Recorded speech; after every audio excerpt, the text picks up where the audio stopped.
um som. Olá a todos, então nós vamos começar a nossa última palestra do mês do idoso, porque aqui na UNAP, então, a gente tem o mês do idoso, mas aguardem que essa semana a gente ainda vai ter novidades para finalizar o mês do idoso, nós vamos finalizar as nossas atividades essa semana, então acompanhem o Face para que vocês possam estar conectados com a gente. Estamos esperando um pouquinho as pessoas irem entrando. Enquanto isso, nós vamos apresentar nossa ilustre palestrante do dia de hoje. Isso, então, para encerrar, né, o nosso mês idoso com chave de ouro, a gente tem a presença hoje da professora Jane Tutiquian, né, que é a nossa muito querida professora na UNAP, né, sempre esteve presente em vários momentos conosco nas atividades. A professora Jane, então, possui graduação, mestrado, doutorado e pós-doutorado em letras, né, pela URGS e pela PUC. Tem experiência na área de letras, com ênfase em literatura portuguesa, e já recebeu vários prêmios literários, entre eles o Prêmio Jabuti, né. E é com muito prazer, então, que a gente recebe a professora Jane aqui, né. Todos nós sabemos do carinho que todas as pessoas da UNAP têm por ela, e para nós vai ser uma honra poder fechar o mês do idoso, então, com a presença da professora Jane. Bom, boa tarde a todos. Quero dizer que é uma alegria muito grande poder estar aqui com vocês. Estou com muita saudade das pessoas, de dar um abraço nas pessoas, de conversar olho no olho. E para mim é uma alegria também sempre muito grande participar dos eventos da UNAP. Logo, eu gosto muito de estar junto com vocês. Essa pandemia tem atrapalhado muito, e então a gente pensou assim, por que não conversar um pouco sobre literatura? O que a literatura faz nesse tempo de pandemia? E é isso que a gente vai fazer. Então, queria dizer para vocês que, para que fique muito claro esse pensamento do que exatamente a literatura faz com a gente, sobretudo nesse tempo, acho que é preciso ver também a relação do escritor com o seu texto e a relação do leitor com o texto. São duas relações muito diferentes. A relação que se estabelece entre o escritor e o texto é sempre uma relação de paixão. E quando eu digo paixão, eu estou dizendo paixão no seu sentido mais amplo. Paixão no seu sentido mais amplo quer dizer amor, ódio, alegria, raiva. A paixão em si é uma mescla de sentimentos. A gente sempre acha que paixão é só o que é bom. Não, termina sendo bom, mas é bom porque é completo e porque é uma mescla de sentimentos. Então a gente se dá conta disso, por exemplo, Osman Lins, um grande escritor nordestino, radicado em São Paulo, o Osman Lins sempre disse a mesma coisa. Ele sempre disse assim, olha, escrever é uma danação. Gente, ele morreu no hospital com uma mesa adaptada onde muito mal ele escrevia todos os dias. Então, como é uma danação e como eu não consigo me livrar dessa danação? A Clarice Lispector sempre disse que escrever é uma maldição. Maldição é muito ruim. Mas aí ela disse, não, mas escrever é uma maldição que salva. E aí a gente fica pensando assim, como é que é uma maldição que salva, como é que é uma danação e o escritor não consegue se livrar disso, né? O que é isso, afinal de contas? Então, se a gente pergunta assim, o que é a literatura, as pessoas dizem, é a criação de uma realidade acima da realidade mesmo. Eu sempre fico muito invocada quando dizem isso. Literatura é a criação de uma outra realidade. Não faz o menor sentido isso para mim, porque dá a ideia de que o escritor, quando ele está escrevendo, ele foge da realidade, né? É isso que dá essa ideia. E, na verdade, não. O escritor não escreve para fugir da realidade, mas pode colocar o primeiro. E o Lawrence Dugal, ele sempre diz o seguinte, ó, o escritor tem um compromisso com tudo que o feriu na vida. Eu até diria mais, não é só o que feriu na vida, né? Eu acho que o escritor tem um compromisso com tudo que é vida. E tudo que é vida é também o que emociona o escritor, é também aquilo que ele gosta, né? É também aquilo que é bom, não apenas aquilo que o feriu. Mas, de qualquer maneira, fica muito claro o seguinte, que o escritor não escreve para fugir do real, ao contrário, ele escreve para melhor perceber o real, né? Para melhor entender o real. Ele não escreve para fugir do seu destino, mas o escritor escreve porque escrever é a sua melhor forma de cumprir o seu próprio destino. Até porque o Manis também dizia, a maior força de um escritor nesse mundo é justamente ser um escritor. A forma dele se defender e a forma dele lutar é sempre com a palavra. Se vocês me perguntassem assim, o que para mim significa escrever, eu vou dizer para vocês. Eu vou ler um pedacinho de um texto do meu primeiro livro. E se chama No Sétimo Dia, talvez, esse conto. E ele começa assim, ó. De mulher brasileira casada, mãe de 2 filhos, de repente me transformo em Deus. Não um Deus perfeito ou adorável. Que sei eu do Pai, da Santa e dos outros? Nada. Em cada um mistério sólido que marca em mim, como ferro incandescente arde no couro de um animal amarrado, marca em mim a solidão. Além disso, tenho medo da cruz e da morte, das cobras, dos ratos e baratas, e cão raivoso, e do escuro e de certas pessoas. Aquelas que desnudam a gente com os olhos, trazendo à tona as imperfeições. É isso. As imperfeições que complicam os mistérios e me fazem apenas um Deus menor, perfeito somente no que a natureza fez em mim. Aquela massa molenga, ensanguentada, com os 5 dedos em cada mão e em cada pé. Troquei o barro pelo lápis e o papel, o sopro divino pelo fôlego humano. Dou nome, cara e corpo à espera, à angústia, ao medo, à felicidade e infelicidade. Assim, as minhas pessoas surgem tiradas das costelas do mundo. Ontem foi Mirta, antes de ontem Armando, antes e hoje Eduarda. O que ela é de mim ou o que eu sou dela, não sei. Talvez seja um pouco da minha loucura lúcida ou muito da minha lucidez louca. O que eu sei é que Eduarda chegou decidida, se alojou em mim e fez uma história que preciso contar para que se faça a vida um pouco do meu mistério. Ora, eu acho que esse texto, de alguma forma, ele conversa com essa colocação do Lawrence Dugal, né? Que o escritor tem um compromisso com tudo que o feriu e emocionou na vida. E as suas personagens são isso mesmo, elas se alojam dentro da gente, a gente começa a viver com essas personagens. Quando a gente termina a história, a gente não diz, que bom, terminei o livro, não. A gente fica triste porque é a hora dessas personagens irem embora. Isso que eu acho que completa o que o Lawrence Dugal diz, também me coloca entre esses escritores que se perguntam, e os escritores se perguntam mesmo, por que escreve? Pensem comigo, um dia de sol, sem Covid, todo mundo na rua, as pessoas com seus amigos, as pessoas conversando, caminhando, sentadas nas mesas, verão.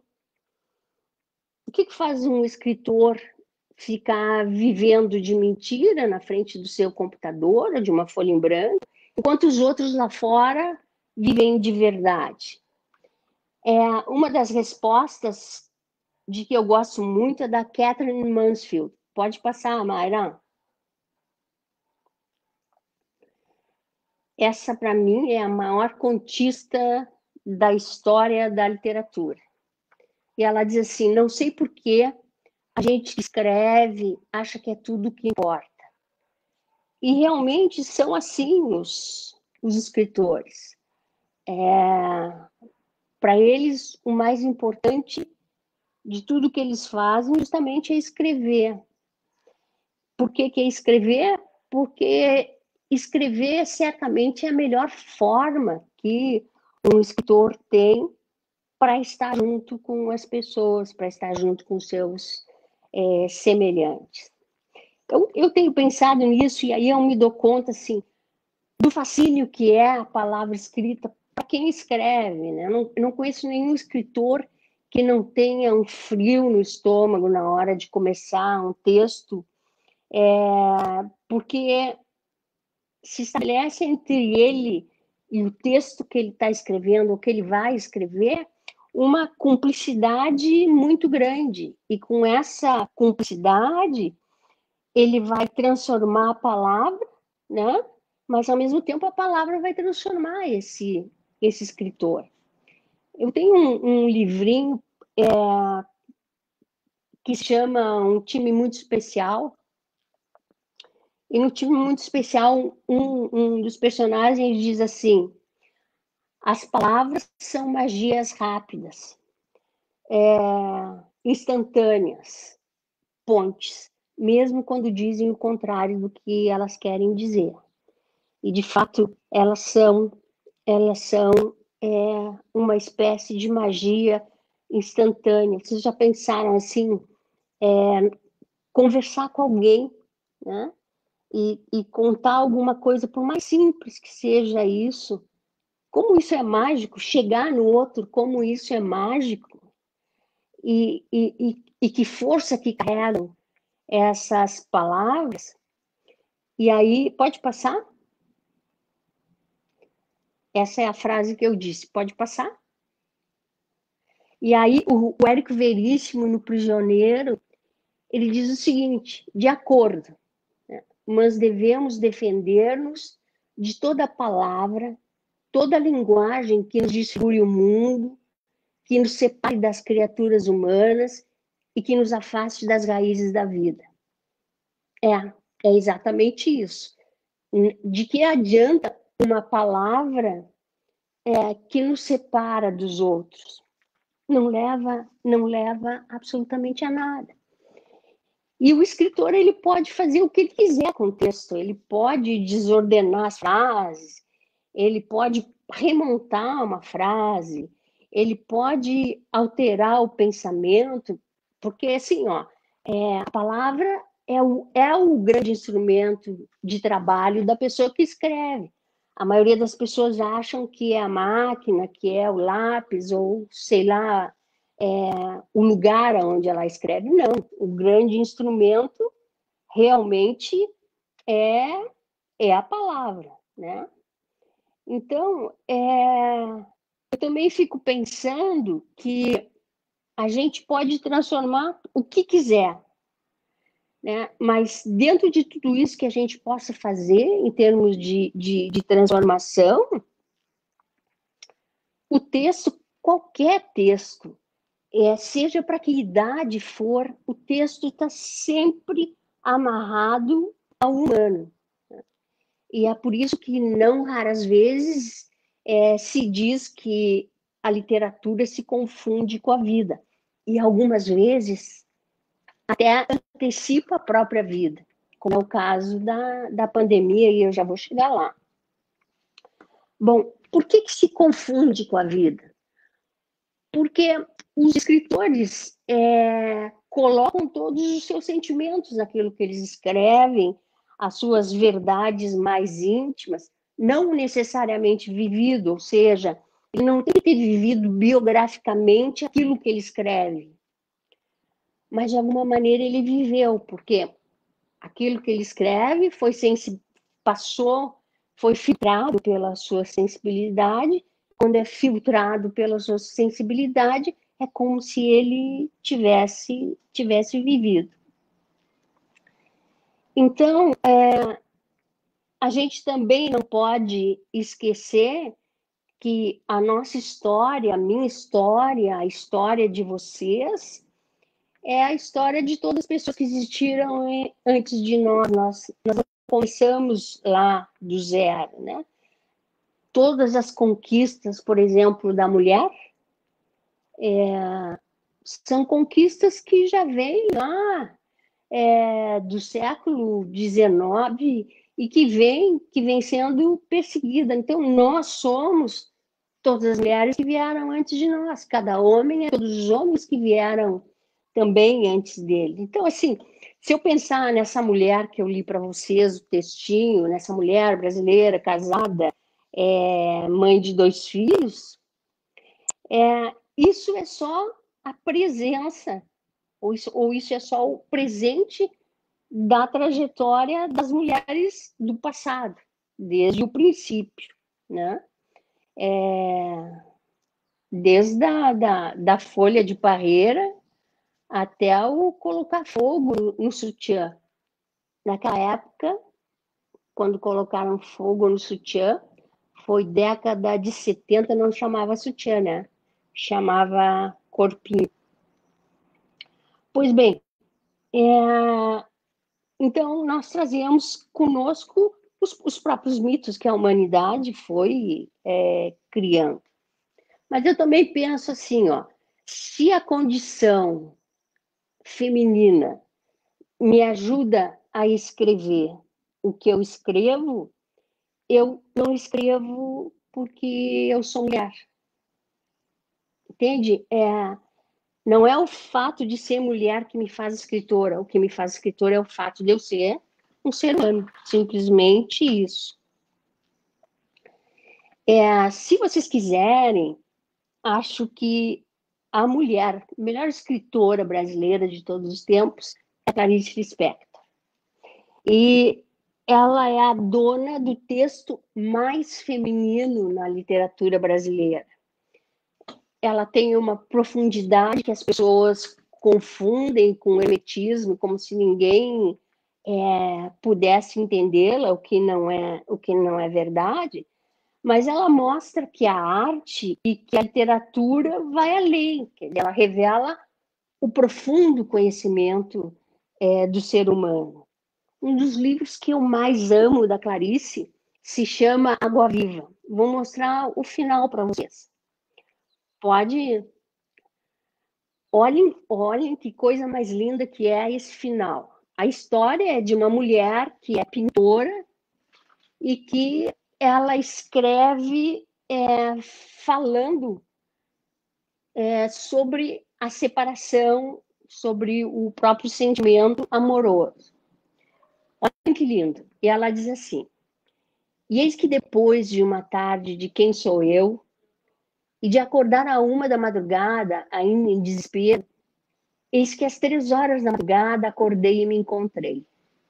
Fui ao encontro de mim, calma, alegre, plenitude sem fulminação. Simplesmente eu sou eu, você é você. É vasto, vai durar. O que te escrevo é um isto, não vai parar, continua. Olha para mim e me ama. Não, tu olhas para ti e te amas. É o que está certo. O que te escrevo continua e estou enfeitiçada. Eu acho esse livro, assim, tem alguns livros que tem final que são maravilhosos. Outro livro que é maravilhoso e que tem um final, assim, absolutamente fantástico, é o Memorial do Convento, do José Saramago. É belíssimo o final. Pois bem, quando perguntam para um escritor assim, por que escreve? As respostas são as mais diferentes possíveis. Tem gente que diz que é por necessidade, que é um mistério, que eles mesmos não sabem por que escrevem. Tem gente que diz que escreve porque quer ser conhecido, quer ter fama.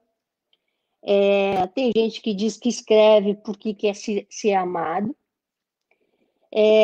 Tem gente que diz que é um dom, tem gente que diz que é vaidade, e os mais irônicos dizem que escrevem por dinheiro. E realmente eles são irônicos, né? Porque de cada livro vendido, o escritor ganha só 10%, e isso é em todo o Brasil. Mas eu fico pensando que por trás disso que os escritores dizem, tudo isso que os escritores dizem, e nada explica, né? Dom, mistério, vontade de ser amado, de ser conhecido, vaidade, nada disso explica efetivamente o que o escritor escreve, né? Então, eu acho que por trás de tudo isso que se pode dizer, e se pode dizer até muito mais, eu acho que o escritor escreve porque escrever é a forma de estar junto com as pessoas, como eu disse para vocês. E por quê?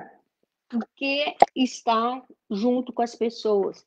Porque é a única coisa que faz um escritor, naquele dia feriado, etc., ficar vivendo de mentira, enquanto os outros lá fora vivem de verdade. Quer dizer, o escritor escreve porque ele ama as pessoas. É por isso que os escritores escrevem. Essa necessidade de estar junto com as pessoas não é outra coisa senão amor. E para uns, esse amor, essa declaração de amor ao humano, que é a literatura, vem em forma de denúncia, vem em forma de revisão da história, né? Então, a gente tem aí o próprio Saramago, a gente tem aí a Nélida Pinhon em alguns livros, mas tem gente que escreve para falar por aqueles que não têm voz. Lígia Fagundes Telles escreve tudo isso. Ainda tem gente que escreve como um mergulho numa busca incansável de desvendar os próprios mistérios que constituem a vida. A Clarice, em todos os seus livros, ela faz isso. Acho que na Hora da Estrela, não. A Hora da Estrela, ela ainda fala por aqueles que não têm voz, porque está muito... É uma literatura social. Bom, aí vocês estão pensando assim, a Jane está viajando, o que ela está dizendo é que os escritores são todos boa gente, e que o escritor é extremamente generoso, porque ele entrega o seu tempo, porque ele entrega as suas paixões, a sua vivência para as pessoas lerem. E aí eu vou dizer para vocês que muito mais generoso do que o escritor é o leitor. Por quê? Aliás, é o Sartre que diz isso, né? Entendendo a generosidade como uma afeição. E essa afeição tem na sua origem a liberdade e que faz com que essa liberdade que tem na origem dessa afeição seja também o fim, né? Então, vamos ver o que o Sartre diz sobre essa generosidade. Ele diz o seguinte: a leitura é um exercício de generosidade. E o que o escritor pede ao leitor não é a aplicação de uma liberdade abstrata, mas a doação de toda a sua pessoa, com suas paixões, suas prevenções, sua simpatia, seu temperamento sexual, sua escala de valores. O escritor escreve para se dirigir à liberdade dos leitores e solicita essa mesma liberdade para fazer existir a sua obra. Então, vocês vejam assim, ó, na verdade, o escrever é a entrega do escritor, mas o ler também é a entrega, e a entrega daquilo que o leitor é a entrega do seu tempo, do próprio tempo. Então, assim, aqui eu tenho um livro na minha mão, né? Se eu perguntasse para vocês o que eu tenho aqui, todo mundo diria, vocês diriam, tem um livro, é isso aí. Mas quem está na minha frente está enxergando a lombada do livro. Se eu tivesse gente aqui desse lado, estaria enxergando essa parte. Se eu tivesse gente, estaria enxergando essa parte. Eu estou enxergando uma parte em cima e tem uma parte embaixo que nenhum de nós está enxergando. Então, o leitor é exatamente isso, é um espaço vazio que se joga para dentro do livro. E ele leva para dentro do livro, como nós somos pessoas diferentes, como se nós estivéssemos sentados em lugares diferentes, olhando para um objeto material, que é o livro. Ele tem uma história diferente, ele tem uma vivência diferente, ele tem uma sensibilidade diferente, ele joga isso para dentro do livro e tira do livro aquilo o que vem ao encontro ou que vem de encontro àquilo que ele efetivamente é. Isso é a generosidade do leitor. E, sem dúvida nenhuma, ele é muito maior do que é a do escritor. E mais, vocês vejam que não é o leitor que precisa do escritor, é o escritor que precisa do leitor. E ele precisa do leitor porque para que a sua obra, o seu livro, possa cumprir o seu destino de livro. Senão, ele escreveria e guardaria numa gaveta e ali deixaria para todo sempre. Então, quando a gente fala em amor e quando se fala em liberdade, a gente está falando de dois grandes valores, e são dois grandes valores que a gente não pode abrir mão. E esses dois grandes valores de que a gente não pode abrir mão, não se pode, sobretudo nesse tempo que a gente está vivendo, que é esse tempo de pandemia. Mas eu vou contar uma coisa para vocês. O próprio Sartre diz isso. Ele também diz assim, olha, a literatura, não se enganem, a literatura não salva e a literatura não justifica. E aí eu fico pensando numa caverna escura, e nós somos pessoas inteligentes, a gente tem uma caixa de fósforo. O que nós vamos fazer? Nós vamos riscar um pau de fósforo e vai iluminar aquela caverna escura. A gente dá um passo, 2 passos, vai apagar. A gente vai acender outro, que vai dar um passo, vai dar 2 passos. E a gente vai fazer isso até sair da caverna. De alguma maneira a gente chega lá, de alguma maneira a gente sai da caverna, né? E aí é uma escolha de vida que a gente faz, que cada indivíduo faz, né? E a escolha é assim, ou eu saio da caverna batendo com a cabeça na parede, ou eu saio da caverna com o meu caminho iluminado. Porque um livro, eu concordo com o Sartre, um livro não salva e não justifica. Mas se eu pensar que a gente está numa caverna escura, e que a gente vai sair de qualquer jeito de dentro dela, e que eu posso sair com o meu caminho iluminado, ou eu posso sair batendo com a cabeça na parede, e se eu pensar que cada pauzinho de fósforo que eu risquei é um livro, eu certamente vou sair com o caminho iluminado. Eu certamente vou sair uma pessoa melhor. E se a literatura não salva e não justifica, ela é capaz de mudar as pessoas. E já dizia o Paulo Freire, ela mudando as pessoas, ela muda o mundo. Então, assim, a literatura, Mayra, vou te pedir um favor, desconfigurou, né?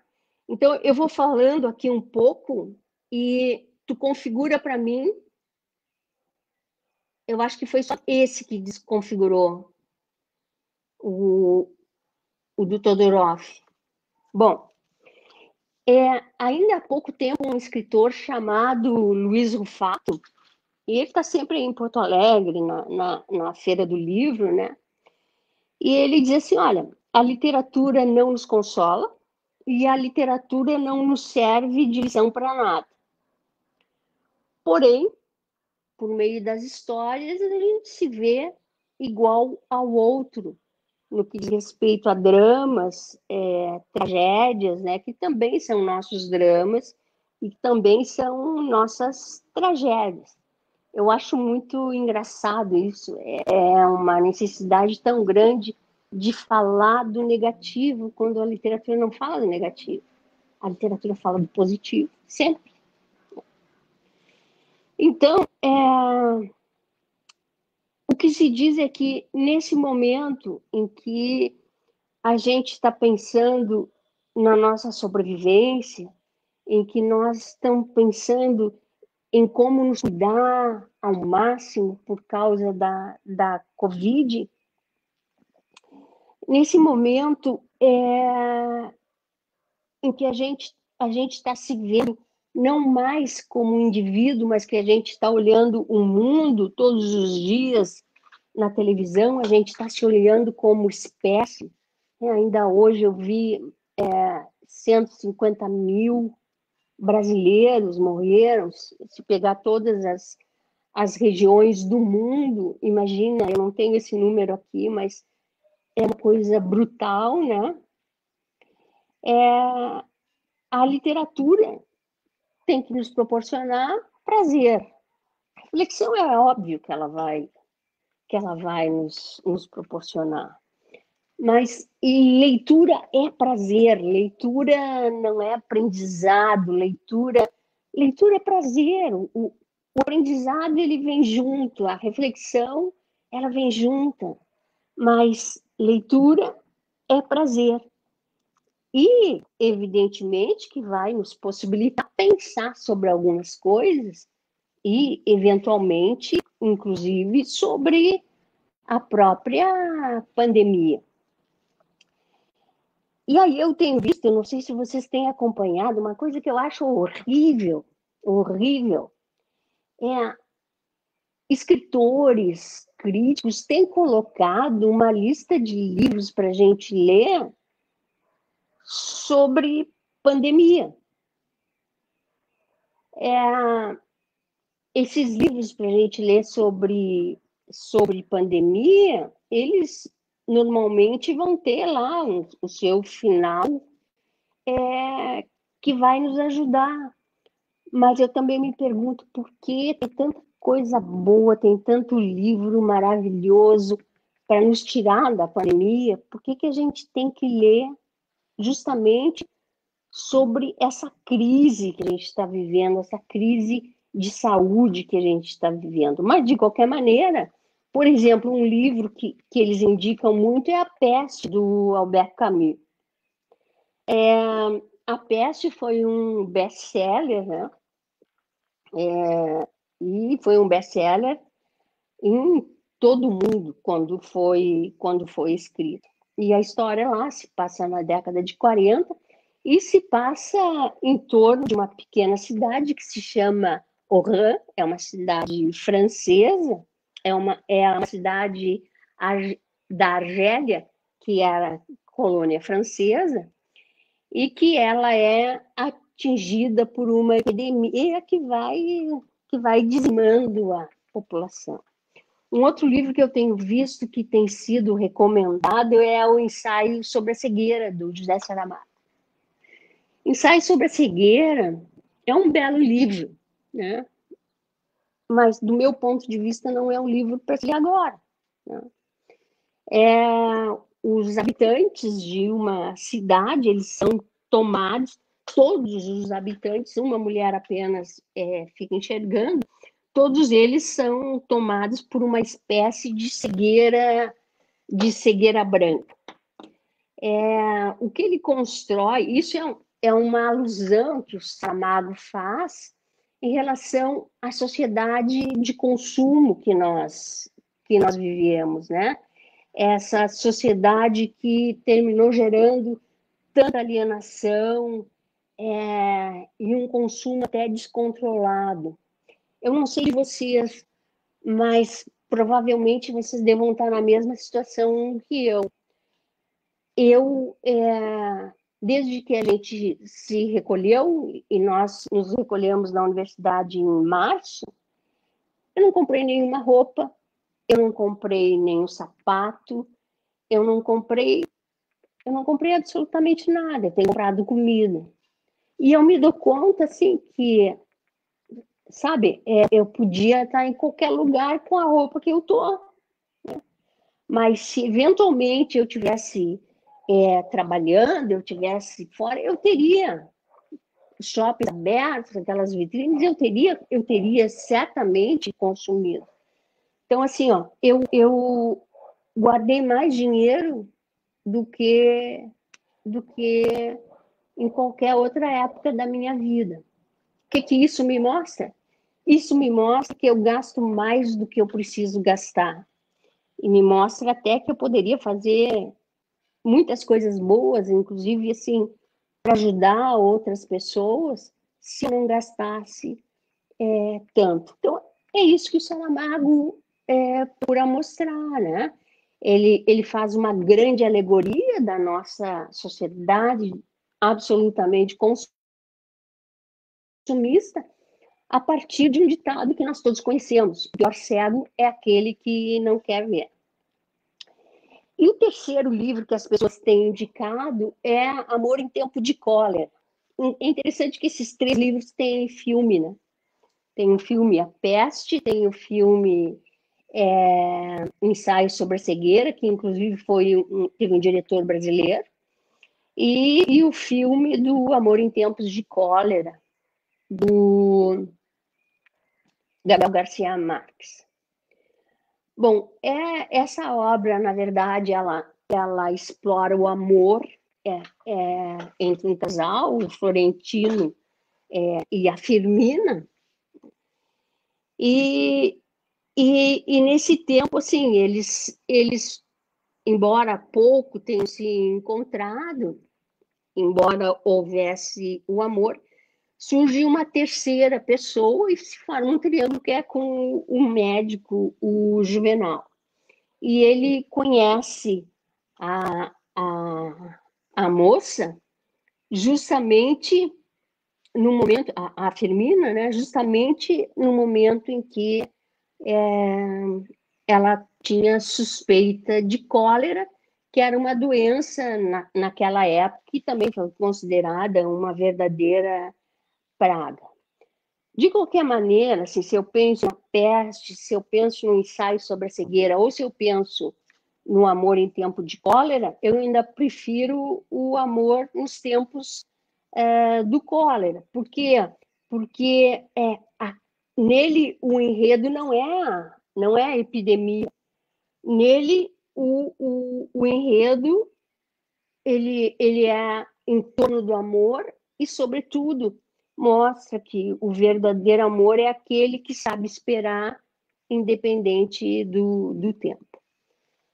Se eu estou recomendando esses 3 livros, não, eu não estou recomendando. Acho que a gente tem que ler esses 3 livros durante a vida da gente, mas não agora, não nesse momento de pandemia, e não sei explicar por que esses livros, as pessoas chegam a fazer uma lista de 10, 15 livros que falam em epidemia e recomendando. Mas é interessante a gente pensar também que a literatura tem tanto a ver com a vida que às vezes ela antecipa, né?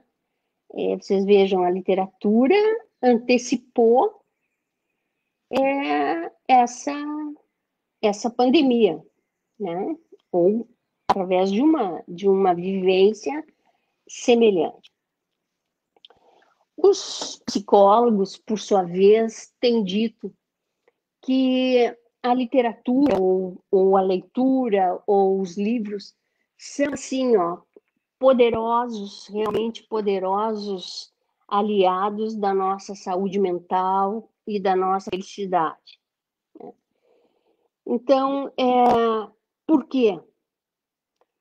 Porque os livros, independente da idade que seja, para quem seja escrito, os livros, de uma maneira ou outra, eles abrem outras perspectivas, eles nos fazem levantar perguntas que nós mesmos respondemos através deles, e isso tudo pode significar até um alívio diante da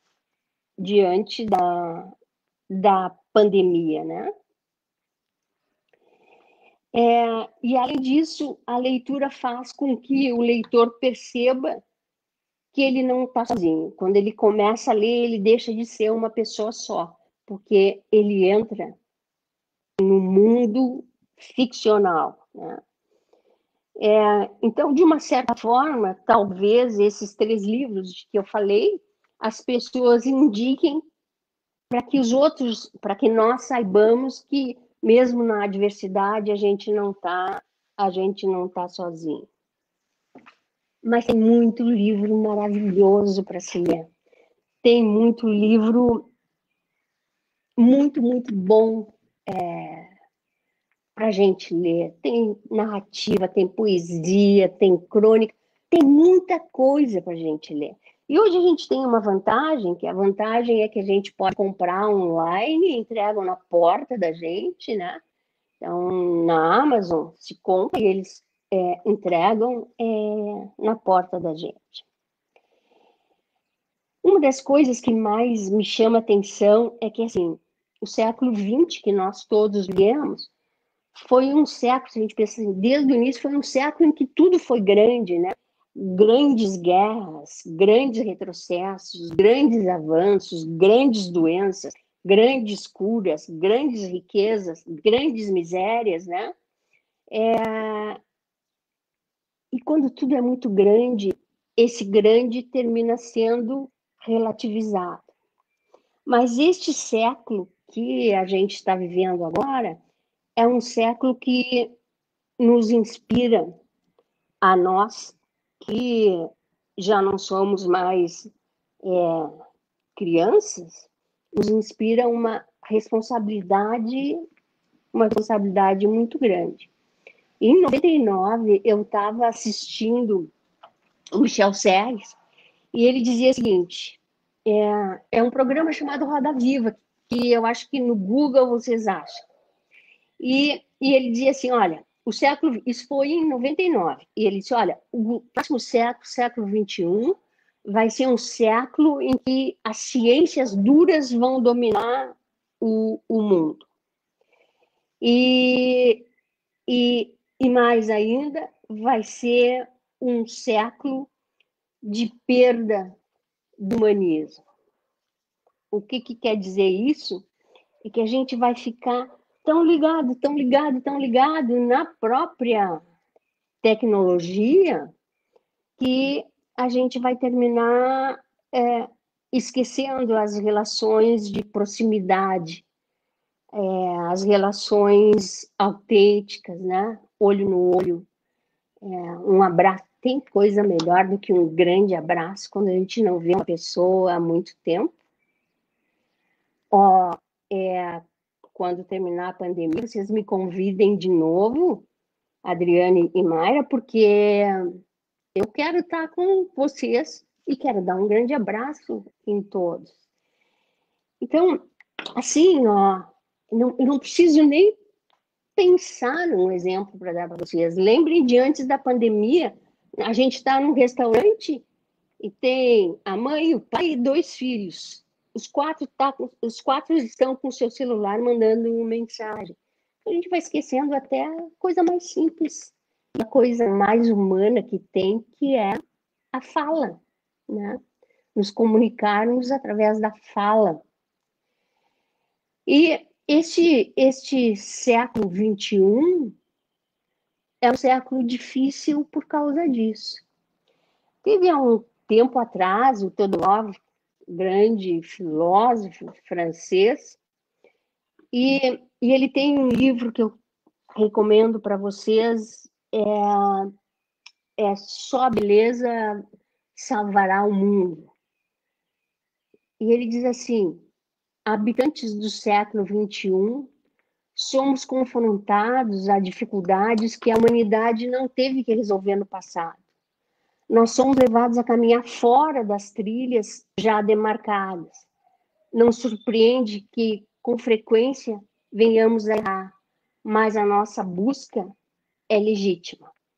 Então, a nossa busca tem que continuar.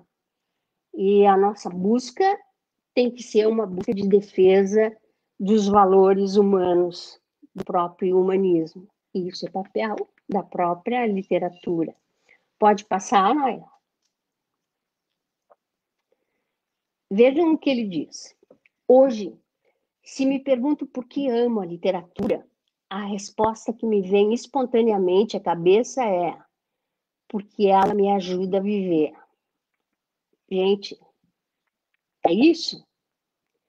Em lugar de excluir as experiências vividas, ela me faz descobrir mundos que se colocam em continuidade com essas experiências e me permite melhor compreendê-las. Mais densa e mais eloquente que a vida cotidiana, mas não radicalmente diferente, que era aquilo que eu dizia lá no início, olha, ele não escreve para sair da realidade, né? A literatura amplia o nosso universo, incita-nos a imaginar outras maneiras de concebê-lo e organizá-lo. E é por isso que a literatura é importante, por isso que a leitura é importante nesse tempo de pandemia. O mundo não vai ser igual, a sociedade não vai ser igual quando terminar a pandemia. Nós não seremos iguais quando terminar a pandemia. E a literatura pode nos deixar pensar em outras maneiras de conceber a nossa própria vida e até de organizá-la. Mais um slide. A literatura pode muito. Ela pode nos estender a mão quando estamos profundamente deprimidos, nos tornar ainda mais próximos dos outros seres humanos que nos cercam, nos fazer compreender melhor o mundo e nos ajudar a viver. Não que ela seja, antes de tudo, uma técnica de cuidado para com a alma. Porém, a revelação do mundo, ela pode também, em seu percurso, nos transformar a cada um de nós a partir de dentro. Mais um. Que melhor introdução à compreensão das paixões e dos comportamentos humanos do que uma imersão na obra dos grandes escritores que se dedicam a essa tarefa há milênios. E de imediato, que melhor preparação pode haver para todas as profissões baseadas nas ações humanas. Ter como professores Shakespeare, Sófocles, Dostoiévski, Proust, não é tirar proveito de um ensino excepcional? De fato é.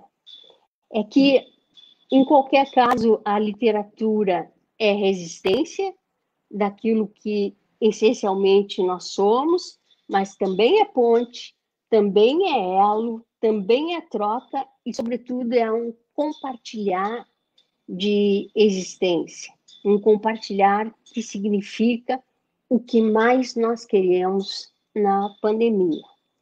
É verdade que a literatura não vai curar as dores do mundo, não vai trazer solução para a pandemia, mas certamente a leitura dos livros vai iluminar o nosso caminho.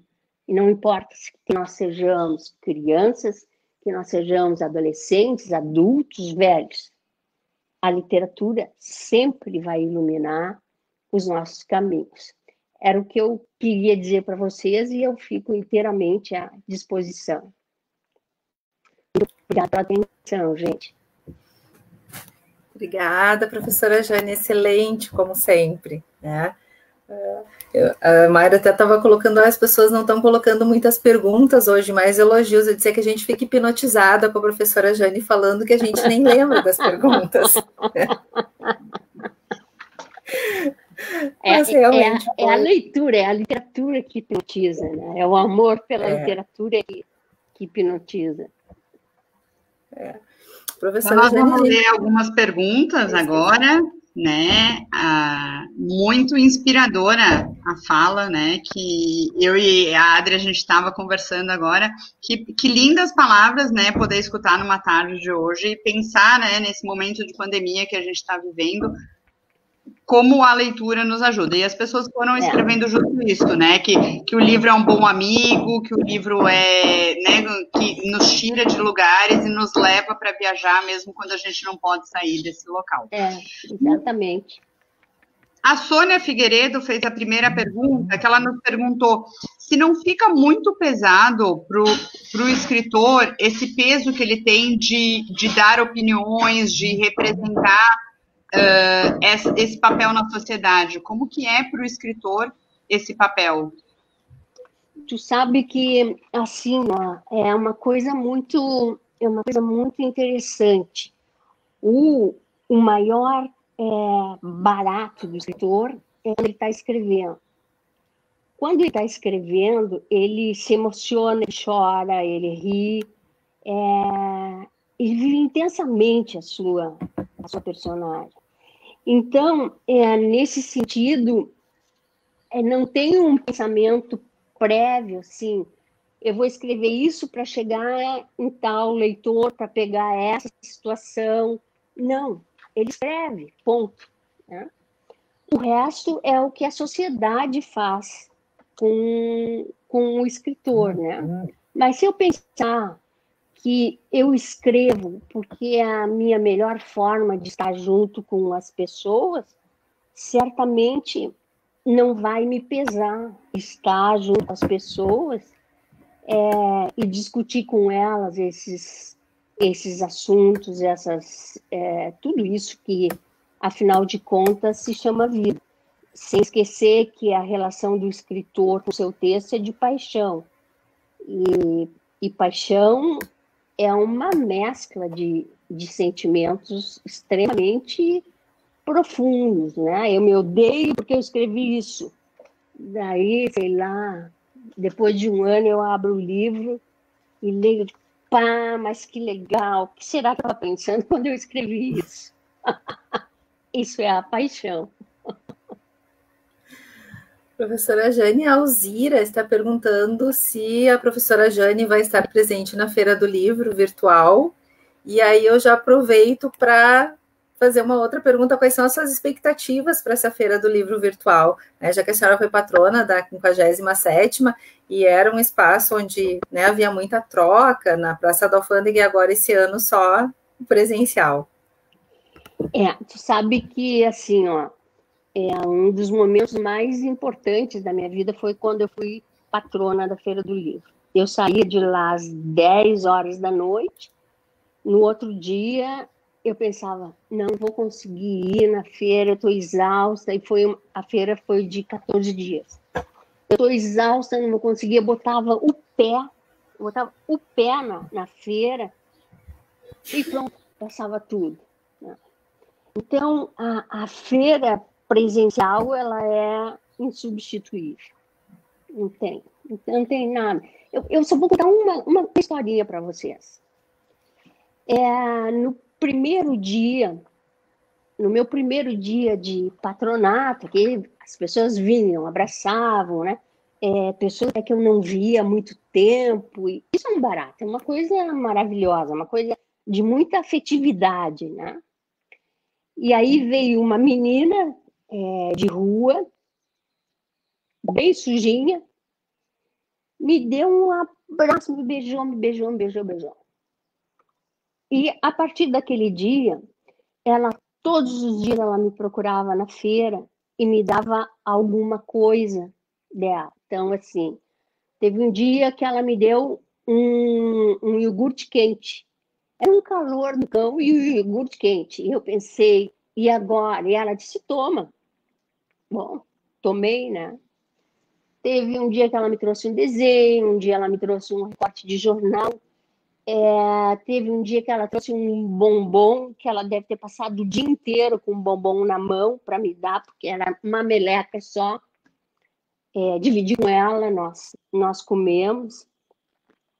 Foi uma coisa muito impressionante, assim, porque eu não sabia onde ela queria chegar, porque eu nunca tinha me visto e nunca tinha lido um livro meu, por exemplo.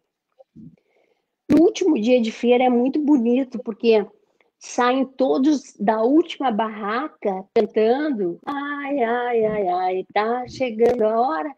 E aí o cortejo vai passando e vai entregando uma rosa para as pessoas que estão assistindo o cortejo. Conforme o cortejo vai passando, vão fechando as barracas de livro. É o grande encerramento. No dia do encerramento, eu olho e ela está sentada naquela coisa que tinha um chafariz ali antes. E ela está sentadinha ali. E eu estava aos prantos, porque é muito emocionante. E aí eu fui lá e levei a rosa para ela. Foi a primeira vez que eu levei alguma coisa e dei para ela. Ela amou a rosa, mas quando ela viu que eu estava chorando, bateu um desespero nela. E ela dizia, não chora, não chora, não chora. Me abraçava, não chora, não chora, não chora. E eu queria dizer para ela que eu estava chorando de felicidade, mas era muito difícil de explicar, né? Depois da feira, voltei algumas vezes, mas não encontrei mais a menina. Então, assim, ó, essa história é uma história extremamente humana e são coisas que a feira faz acontecer, né? Se eu não tivesse na feira, se eu não fosse patrona da feira, eu não teria vivido isso, né? Então a feira, assim, é uma coisa, traz afetividade, as pessoas olham para o escritor como se o escritor fosse a feira, né?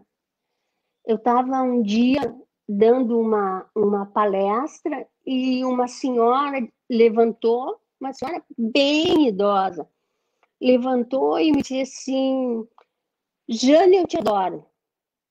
E aí eu ri, né? E fui dar um abraço nela. E ela me mostrou, gente, ela tinha recortes, ela fez um álbum desde o meu primeiro livro. Ela tinha recortes de jornal, ela fez um álbum, né? Ela não me deu, ficou com ela o álbum. Então, assim, a feira traz essas coisas, né? E ela reúne tudo que a gente gosta, porque ela reúne livro e ela reúne pessoas, né? Isso realmente é maravilhoso. Agora eu contei a história e esqueci da pergunta.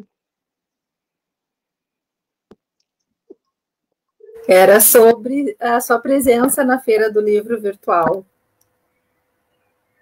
É sobre a feira virtual. Eu tenho duas atividades que quero convidar vocês. Uma das atividades é agora no sábado, às 7h30 da noite.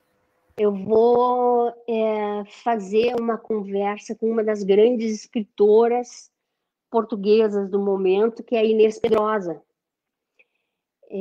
Eu não sei se vocês lembram, uns anos atrás fez muito, muito sucesso no Brasil um livro chamado Fases Me Falta. Foi Fases Me Falta e depois veio Dorme Comigo Essa Noite, Fica Comigo Essa Noite.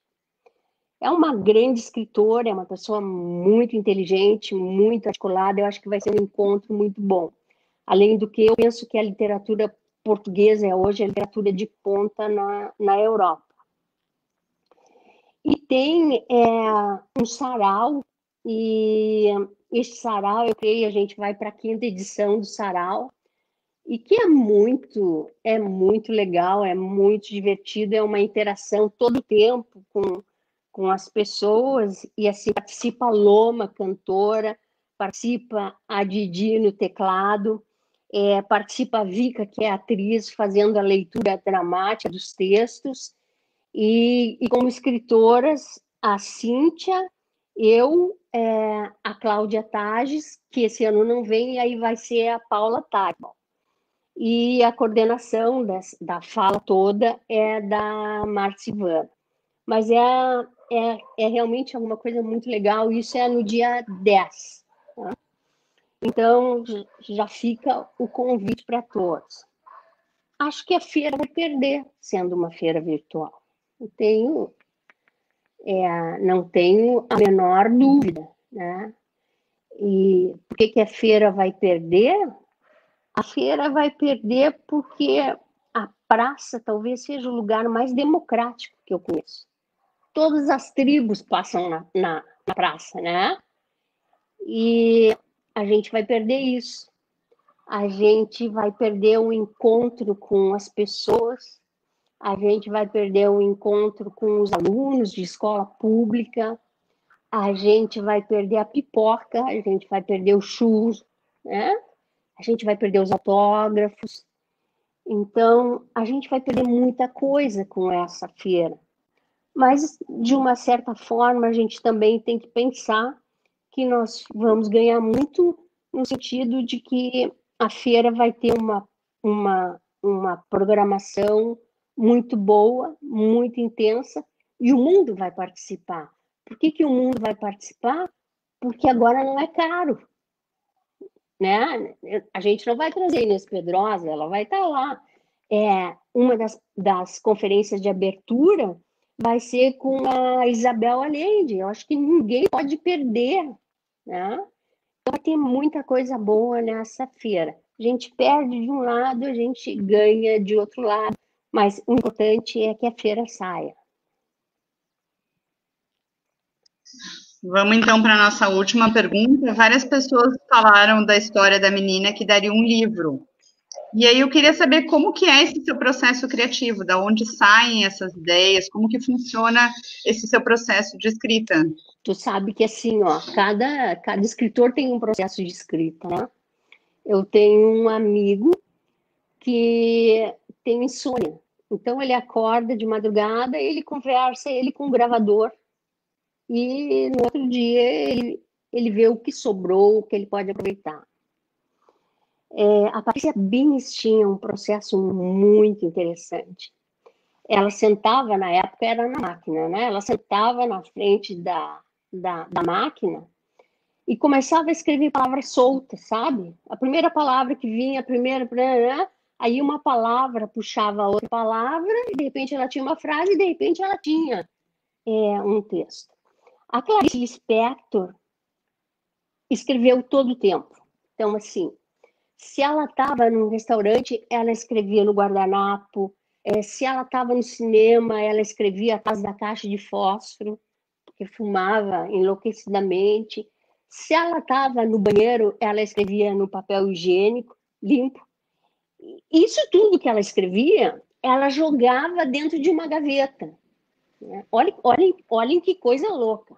Ela jogava dentro de uma gaveta. Um dia, ela tinha uma ideia, ela ia lá e pegava tudo aquilo que ela tinha, os pedacinhos, papelzinho, né?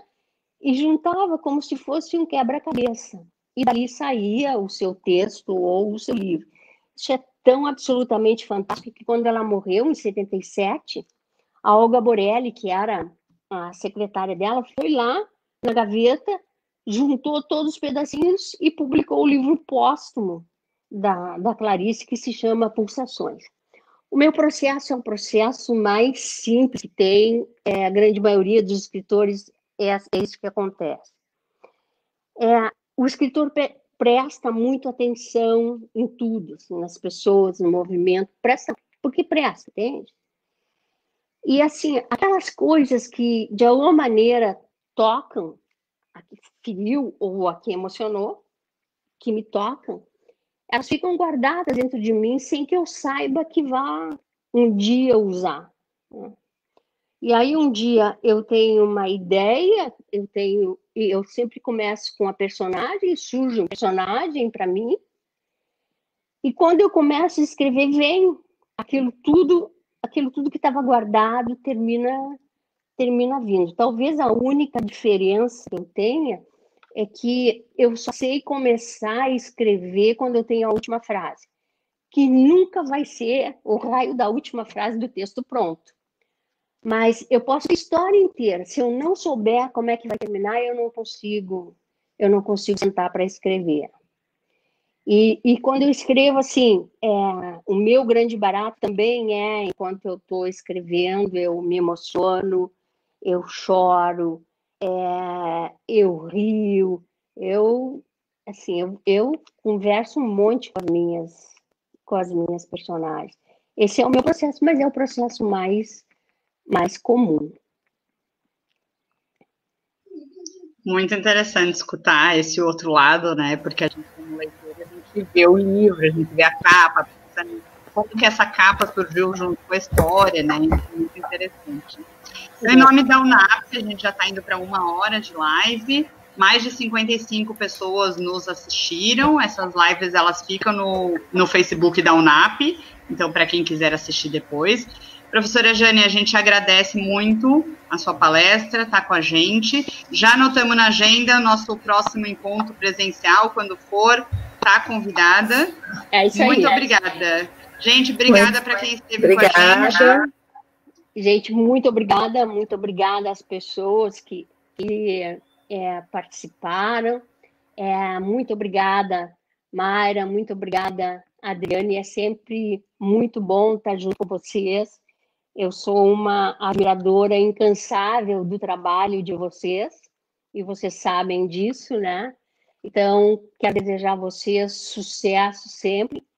E, gente, um beijo grande para todos e se cuidem. Isso aqui não é brincadeira. Se cuidem. Tá bom? Um beijo grande.